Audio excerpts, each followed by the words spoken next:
আসসালামাইকুম, আশা করি সবাই ভালো আছেন। তো 1200 একটা মোটরের ম্যাগনেট নিয়ে আসলাম, আজকে আলোচনা করব। আসলে এই মোটরটা কিন্তু পুড়ে গেছে, আমি মোটরটা কয়েল তৈরি করে ফেলছি অলরেডি। তো আসলে এই পুড়ে গেল, যে কী কারণে পুড়ে গেল তার কিছু আলোচনা করব। তো দেখতেই পারতেছেন এই ম্যাগনেটটা কিন্তু এখানে যথেষ্ট পরিমাণ ঘষা খাইছে। তো ঘষা খাওয়ার যে মূল কারণ দেখেন, যে এই জায়গাটা কিন্তু আসলে গ্যাপ, দুই পাশে কিন্তু যে এই পাশেও খিল দেওয়া আছে, এই পাশেও কিন্তু খিল দেওয়া আছে। হ্যাঁ, তো মাঝখানে কিন্তু এখানে খিল দেওয়া নাই। তো সে যেহেতু মাঝখানে খিল দেওয়া নাই, তাহলে এই জায়গাটা থেকে কিন্তু এই ম্যাগনেট এখানে স্লিপ খাবে বা বের হয়ে যাবে, এটাই স্বাভাবিক। আর এই যে ম্যাগনেটটা এইভাবে ছিল, এই প্যারেটটা ওইভাবে ছিল, যার কারণে এই জায়গাটার থেকে সম্পূর্ণ ঘষা খাইছে। ঘষা খাওয়ার ফলে এই অতিরিক্ত যখন হিট হয়, অতিরিক্ত হিট হয়ে গেলে কিন্তু আসলে লোহা একটু নরম হয়ে যায়, আমরা জানি। তো নরম হয়ে যাওয়ার ফাঁকে দেয় কিন্তু এটা বের হয়ে চলে আসে, যেহেতু গাড়ি অনেক লোডে থাকে।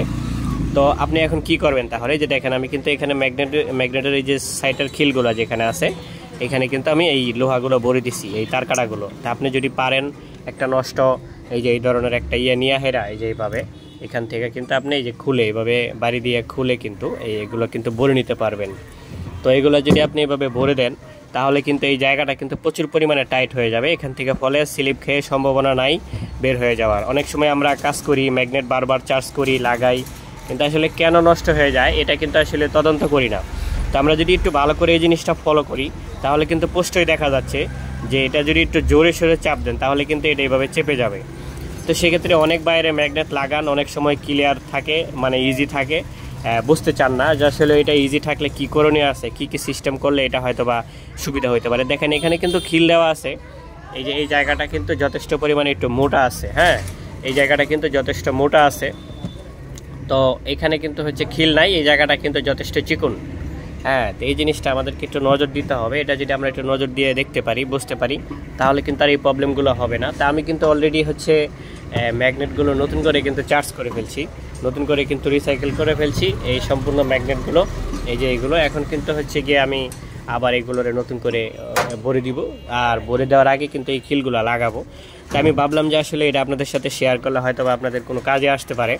হ্যাঁ, যেহেতু এটা অনেক গুরুত্বপূর্ণ বিষয়। অনেক সময় আমরা ম্যাগনেট যখন লাগাইতে যাই খুবই ভয় পাই যে আসলে এটা চলবে কিনা, যেহেতু অনেক টাকা বিল হয় এগুলোর কাজ করতে গেলে। আসলে ড্রাইভারদেরও অনেক টাকা ক্ষতি হয়, দেখা গেছে যদি না চলে।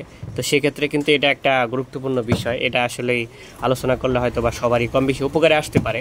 তো এই জন্য বিষয়টা শেয়ার করলাম। তো আমি কিন্তু আসলে এই যে এটা দুইটা লাগাইছি, এখন কিন্তু এই যে সবগুলো লাগাবো। হ্যাঁ, আমি কিন্তু রেডি রাখছি সবগুলোই, এই প্রস্তুত করছি, আমি কিন্তু সবগুলো লাগাবো, যার জন্য আপনাদের সাথে বিষয়টা শেয়ার করলাম।